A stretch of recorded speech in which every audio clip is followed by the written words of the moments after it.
রাজধানীতে গণসংযোগের খবরাখবর রাখছেন আমাদের সহকর্মীরা। শুরুতেই যেতে চাই রাজধানীর মতিঝিলের আরামবাগ এলাকায়। সেখানে আছেন আমাদের সহকর্মী রাশেদ নিজাম।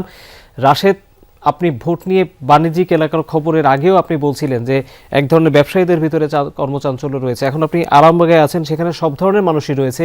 তারা কি দেখতে পাচ্ছেন বলে বলছেন? বিশেষ করে ভোটারদের এবারে নির্বাচন নিয়ে কতটা আগ্রহ দেখছেন আপনি?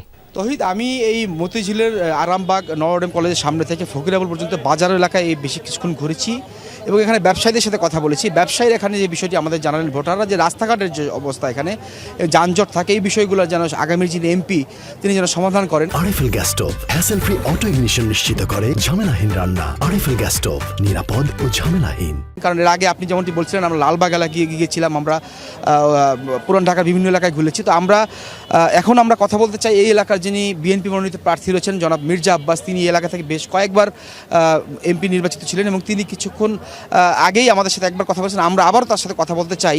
ইনি বেশ কয়েকদিন ব্যবসায়ীর সাথেও কথা বলেছেন, এখানকার রাস্তাঘাট সম্পর্কে আমাদের সাথে মন্তব্য করেছেন। জনাব মির্জা আব্বাস, আপনি তো এই এলাকায় বেশ কিছুবার নির্বাচিত সংসদ সদস্য ছিলেন, মন্ত্রীও ছিলেন, মেয়র ছিলেন। কী অবস্থা দেখলেন, রাস্তাঘাটের অবস্থা কী? আসুন। আমি যতদিন মেয়র ছিলাম তখন ঢাকা শহরের রাস্তাঘাট অত্যন্ত পরিচ্ছন্ন ছিল, জলাবদ্ধতা ছিল না, জলাবদ্ধতা দূর করেছি। এত নোংরা ছিল না আমি যখন মেয়র ছিলাম। আমি এর মন্ত্রী ছিলাম, অর্থাৎ আমার সময়ে কখনোই রাস্তাঘাটের এত দুর্যোগ দুরবস্থা ছিল না। এখন যানজটের অবস্থা খুব খারাপ, যানজট, রাস্তাঘাট খারাপ, দেখে খুব খারাপ লাগলো। কারণ এটা আমার এলাকা, তো এখান থেকে আমরা বাজার টাজার করতাম সব সময়।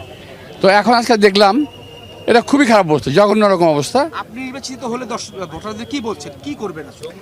আমি যে কথা বারবার বলছি, এখনও বলি, আমি ভোটারদেরকে, আমার এলাকাবাসীদেরকে সব দিক থেকে স্বাচ্ছন্দ্য দেওয়ার চেষ্টা করব।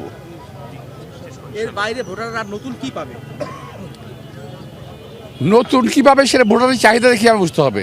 ভোটারদের চাহিদা জানলে নতুন কিছু পেতে পারে। বাট আমার কাছে আমি একটা কথাই বলছি যে ভোটারদের স্বাচ্ছন্দ্য আমি নিশ্চিত করবো। Thank you. শহীদ মির্জা আব্বাস আমাদের যেমনটি বলছিলেন যে ভোটারদের স্বাচ্ছন্দ্য নিশ্চিত করা তিনি কাজ করবেন। তো তিনি এখন প্রচারণা চালাচ্ছেন, তার প্রচারণা থেকে আমরা যোগ দিয়েছিলাম আপনাদের সাথে। রাশেদ, ধন্যবাদ আপনাকে।